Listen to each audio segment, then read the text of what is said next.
Morning everyone and welcome back to my channel. I hope তোমরা সবাই ভালো আছো, সুস্থ আছো, আর আমরাও ঠাকুরের কৃপায় ভালো আছি।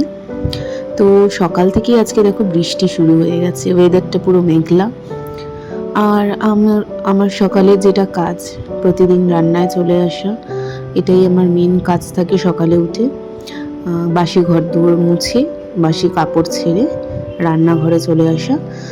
রান্নাটা তাড়াতাড়ি করে নিলে না, মানে চিন্তাটা মাথা থেকে চলে যায়। তাহলে ছেলের সাথে একটু সময়ও কাটাতে পারি, আবার ওকে যে সমস্ত কাজগুলো করানোর, স্নান খাওয়ানো, তো এইগুলো করতেও খুব সুবিধা হয়। আর তা না হলে একদিকে রান্না করছি, একদিকে ছেলেকে ফলের রস খাওয়াচ্ছি, একদিকে ছেলেকে স্নান করাবো কখন, এই নিয়ে মাথায় একদম গন্ডগোল লেগে যায়। যখন ছেলে প্রথম হলো তখন মানে সব কিছু এরকম মেস হয়ে যাচ্ছিল যে ওকে কখন খাওয়াবো, ওকে কখন স্নান করাবো, আর কখন রান্না করবো।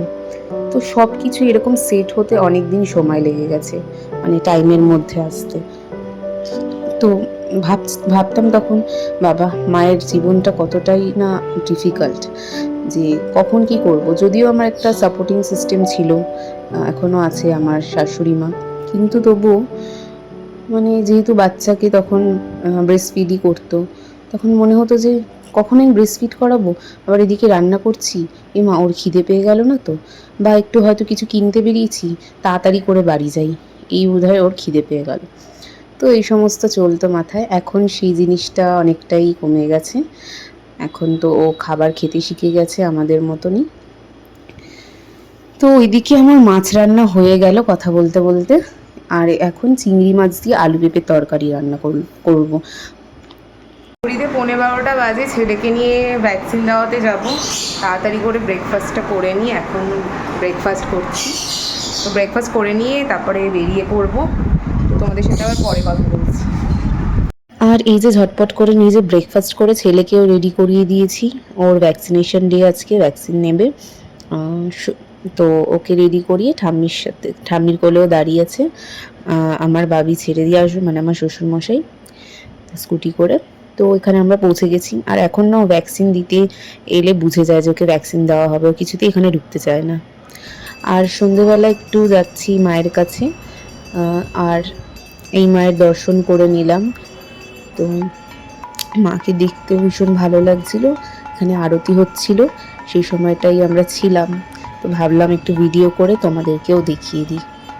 আর আমার ছেলে মা কালীর বিশাল ভক্ত, মানে মা কালীকে দেখলেই একেবারে দাঁড়িয়ে পড়বে। আর কাঁসর ঘণ্টা বাজাতে তো ওর ভীষণ ভালো লাগে। যেহেতু ওনাকে চেনে না, তাই জন্য কাঁসর ঘণ্টাটা কেড়ে নেয়নি, না হলে কেড়ে নিত। আর এই রাত্রিবেলা বাপের বাড়ি থেকে ফিরে এলাম। এগুলো ওকে ওই না, মানে যেখানে ভ্যাকসিন দেওয়াতে যায় ক্লিনিক থেকে দেওয়া হয়েছে কালার বুক। তো এইগুলো নিয়ে ও বসে বসে কালার করছে। আর এই ভিডিওটা হচ্ছে পরের দিন সকালে হচ্ছে, আজকে শনিবার যেহেতু নিরামিষ করব। যদিও নিরামিষটা শেষ অবধি থাকে না, মানে রাত্রিবেলা হয়তো কোনো রকম আমিষ খাওয়া হয়ে যায়। তো ওটা খারকোল পাতা বাটা করছি, যেহেতু নিরামিষ করছি, রসুন পড়বে না, ওর মধ্যে নারকোল কাঁচা লঙ্কা দিয়ে একসাথে পেস্টটা করে নেব। আর তারপরে একই প্রসেসে কালো জিরে দিয়ে ফোড়ন দিয়ে তার মধ্যে এটা দিয়ে, মানে না, খারকোল পাতার পেস্টটা দিয়ে নেড়ে ছেড়ে শুকিয়ে নিলেই হয়ে যাবে। মানে শুকিয়ে আসলে তখন পরিমাণ মতো নুন, হলুদ আর একটুখানি মিষ্টি লাস্টে দিয়ে নামিয়ে নিলে গরম ভাতের সাথে কিন্তু বেশ ভালো লাগে খেতে। তো আমি আমিষটাই সবসময় খেয়েছি, যতবার খেয়েছি। নিরামিষটাই প্রথমবার খেলাম। আইডিয়াটা মামুনি দিল যে নারকোল দিয়ে করো, ভালো লাগবে খেতে। তো সেই অনুযায়ী করে দেখলাম, হ্যাঁ বেশ ভালো লাগছে নিরামিষটা খেতে। আর পরিমাণ মতো হলুদ দিয়ে দিলাম, একটু নুন দিয়ে দিলাম, ব্যাস। এটা এবার শুকানোর অপেক্ষা।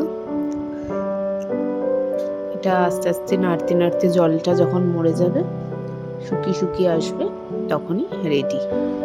এটা দেখো অনেকটা জলটা মরে এসেছে, কিন্তু এখনো হয়নি, এটা আরেকটু হবে। আর পাশে সয়াবিন আলু সেদ্ধ করে রেখেছি। সয়াবিনটা মানে আমি আর আমার ছেলের জন্যই করছি, কারণ বাকিদের পটল আর ওই খারকোল পাতা দিয়েই করা হয়ে যাবে, মানে খাওয়া হয়ে যাবে। তো সয়াবিনটা একদম ঝাল ছাড়া অল্প একটু ঝাল দিয়ে করব, যাতে আমার ছেলেও খেতে পারে এটা। তো পটলগুলো গোটা গোটাই সর্ষে পোস্ত দিয়ে করব। তো শনিবার দিন এই সমস্তই নিরামিষ খাওয়া হয়। সয়াবিন আলুটা প্রায় দিনই থাকে। তো পটলগুলোকে একটুখানি ঢাকা দিয়ে ভেজে নেব ভালো করে, যেহেতু গোটা পটল তাই জন্য একটু ভাজতে সময় লাগবে। খারকোল পাতাটা ওইদিকে হয়ে এসেছে, দেখো একটু মিষ্টি দিয়ে দিলাম, ব্যাস রেডি। তো সয়াবিন আলু দিয়ে আজকে আমি ছেলেকে ভাত খাওয়াবো। তো সয়াবিন আলুটা ঝোল, আর এখানে দেখো পটলগুলো ভাজা হয়ে এসেছে, লাল লাল করে ভেজে নিয়েছি, নরমও হয়ে গেছে পটলগুলো। এখন এর মধ্যে সর্ষে, পোস্ত, কাঁচা লঙ্কা এই তিনটের পেস্ট দিয়ে দিচ্ছি, দিয়ে একটু সামান্য জল দিয়ে দিয়েছিলাম, দিয়ে এটাকে 10 মিনিট মতো, 5 থেকে 10 মিনিট কুক করলেই হয়ে যাবে। লাস্টে একটু সামান্য মিষ্টি দিয়ে দিলে ব্যালেন্স হয়ে যাবে। সর্ষের একটা তিতকুটে ভাব থাকে, সেই তিতকুটে ভাবটা চলে যাবে। তো এইভাবে হয়ে গেল সর্ষে পটল রান্না। আর লাস্টে একটুখানি কাঁচা সর্ষের তেল দিয়ে দেবো, তাহলে ফ্লেভারটা ভালো আসবে। আর আজকের ব্রেকফাস্টটা একটু ইউনিক আমার। আলুর পরোটা না, সরি, এমনি নর্মাল আটার পরোটা, আর ওটা ছানা আর কলা।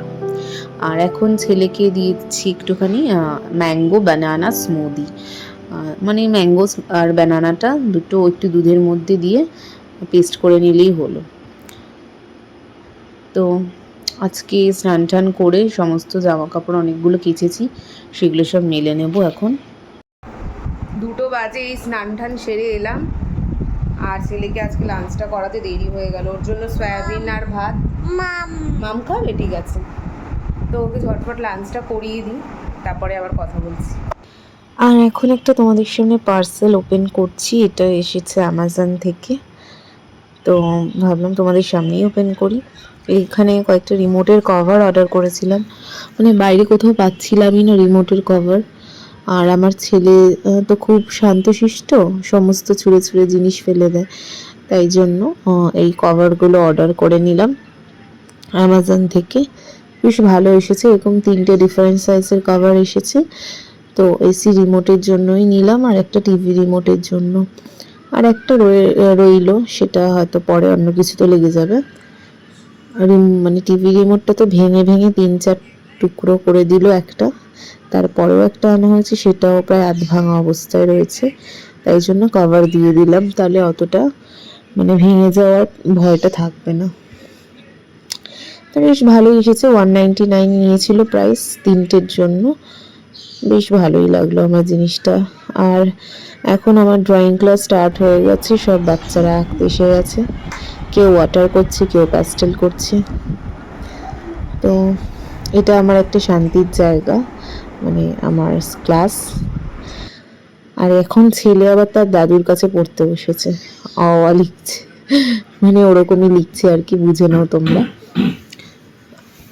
তো সারাদিন এত দুষ্টুমি করে ওকে, মানে আমরা বাড়ির এতজন মেম্বার মিলে সবাই রাখতে পারি না, তো ওই জন্য ওকে একটু চুপ করিয়ে রাখার আর কি, এটা একটা টেকনিক, যে পেন্সিল আর কাগজ দিয়ে বসিয়ে দেওয়া, কিছু লেখা বা কালার করা এ সমস্ত। আর সব কিছু টয়েস দেখো ছুঁড়ে ছুঁড়ে ফেলে দিয়েছে এদিক ওদিক। সারাদিন এই চলছে, ও ফেলছে আমি তুলছি, এই চলছে সারাদিন ধরে। ঘড়িতে বাজে 8:15।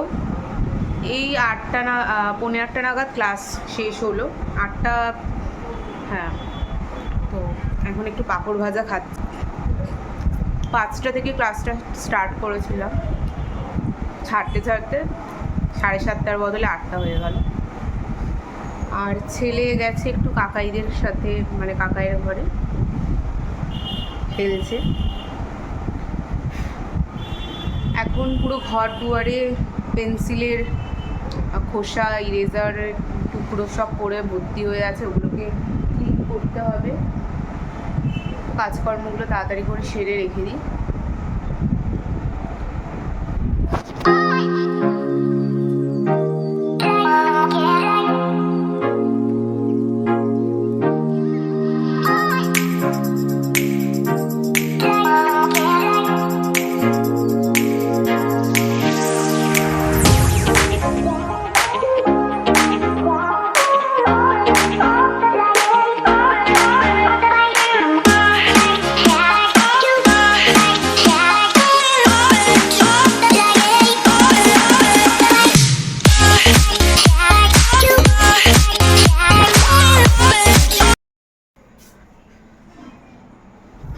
ঘড়িতে বাজে এখন 10:30 আর আমি জাস্ট ডিনার করে উঠলাম।